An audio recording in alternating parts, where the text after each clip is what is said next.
এ পর্যায়ে আমি আলোচনা করব এনভায়রনমেন্ট ভেরিয়েবল এবং গিট ইগনোর সম্পর্কে। এনভায়রনমেন্ট ভেরিয়েবল কী এবং এটি কিভাবে সেট আপ করতে হয়, এর প্রয়োজনীয়তা কী সে প্রসঙ্গে বিস্তারিত আলোচনা করব। তো চলুন শুরু করে দিই। প্রথমে গিট ইগনোর দিয়ে আমি শুরু করতে যাচ্ছি। এখানে দেখতে পাচ্ছেন নোড মডিউলস ফোল্ডার রয়েছে, যেটা অনেক বড় ফোল্ডার। এটার মধ্যে আরও অনেক ফোল্ডার রয়েছে।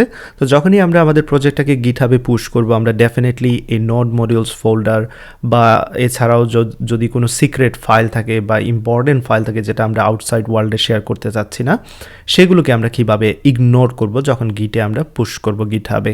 তো সেই জন্য যেটা করা লাগবে, আমরা এই যে রুট ফোল্ডারের মধ্যে gitignore নামে একটি ফাইল তৈরি করছি এবং এইখানে কাদেরকে ইগনোর করতে হবে সেটা এখানে আমরা লিস্টিং করে দিতে পারি। তো যাদের এইখানে আমি লিস্ট করব, যাদের নাম এইখানে দেব, তাদেরকে আমরা কি করব, অ্যাভয়েড করব গিটে যখন আমরা আমাদের এই প্রজেক্টটাকে পুশ করব।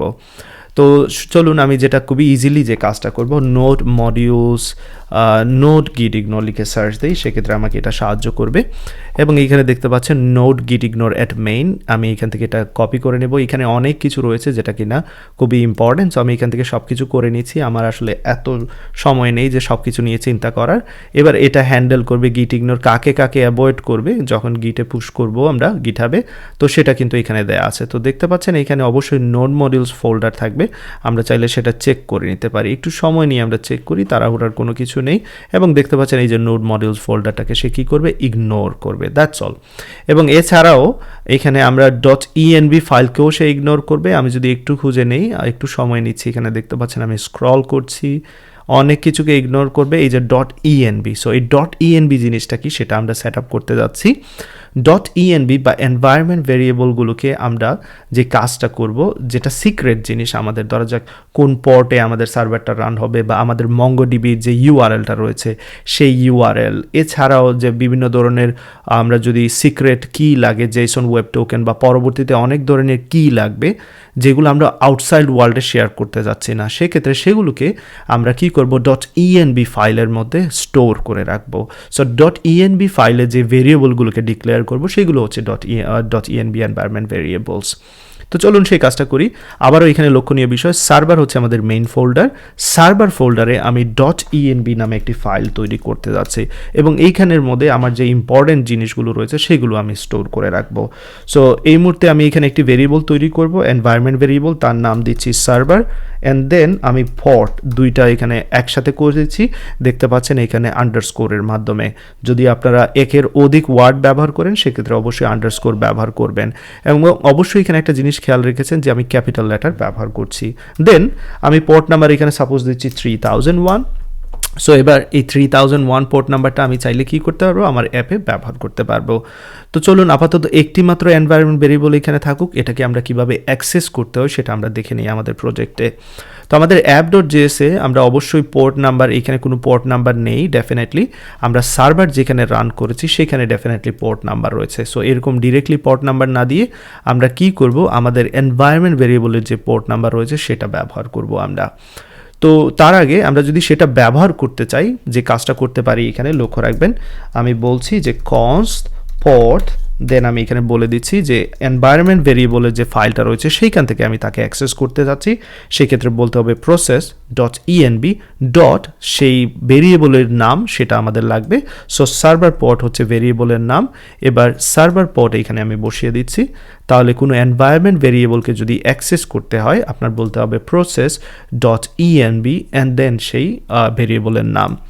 এবং এখানে অপশন হিসেবে আমি অন্য একটা পোর্ট নাম্বার রেখে দিচ্ছি, যদি ইনকেস এটা না কাজ করে সেক্ষেত্রে 3002 হচ্ছে পোর্টের ভ্যালু কিন্তু। ওকে, সো এবার আমরা এটার পরিবর্তে এখানে পোর্ট বসিয়ে দিচ্ছি এবং এখানে 3001 এর পরিবর্তে আমরা পোর্ট বসিয়ে দিচ্ছি। সো চলুন সেই কাজটা এখানে করে নিই। তো এবার কি হচ্ছে, এখানে 3002-তে রান হচ্ছে, ডেফিনেটলি আমরা এক্সপেক্ট করেছিলাম 3001-এ রান হবে। তো এখানে আসলে সার্ভার পোর্ট আমরা যেটা ডিফাইন করেছি সেটাকে কিন্তু সে অ্যাক্সেস করতে পারছে না এনভায়রনমেন্ট ভেরিয়েবল ফাইল থেকে। তার কারণ হচ্ছে আমরা আসলে একটি প্যাকেজ এখানে মিস করেছি। তো চলুন সেই প্যাকেজটা আমরা ইনস্টল করে নিই। তো সেই প্যাকেজটা আমি এখানে দেখাচ্ছি আপনাদের, যে প্যাকেজটা ব্যবহার করা লাগবে এনভায়রনমেন্ট ভেরিয়েবল অ্যাক্সেস করার জন্য, সেটা হচ্ছে .env। আমি এখানে দেখাচ্ছি সেই প্যাকেজটাকে, .env প্যাকেজটাকে, এবং এখানে ডেফিনেটলি দেখতে পাচ্ছেন এর উইকলি ডাউনলোড প্রায় 33 মিলিয়নের উপর রয়েছে। তো চলুন এটা আমরা ইনস্টল করে নিই। এখানে আমি ইনস্টল করে নিলাম, এবং ইনস্টল করার পর এবার যে কাজটা, বেসিক কাজটা করতে হবে, যে ফাইলে আমরা এনভায়রনমেন্ট ভেরিয়েবল অ্যাক্সেস করতে যাচ্ছি, process.envটা অ্যাক্সেস করতে যাচ্ছি, সেই জায়গায় আমার যে প্যাকেজটা আমি ইনস্টল করেছি সেটাকে রিকোয়ার করতে হবে। তো চলুন সেটা করি, require.env.config, দ্যাটস অল, এতটুকু কাজ। এবার কিন্তু আমরা দেখতে পাচ্ছি যে এখানে 3001-এ আমাদের প্রজেক্টটা, সার্ভারটা রান হচ্ছে, পারফেক্ট। তো এরকম এবার প্রজেক্টে অন্যান্য জায়গায়ও আমার এনভায়রনমেন্ট ভেরিয়েবলকে অ্যাক্সেস করা লাগবে। সো সেই ক্ষেত্রে বারবার require.env লেখা লাগবে, অ্যান্ড দেন process.env বারবার লেখা লাগবে, যেটা খুবই বিরক্তিকর জিনিস।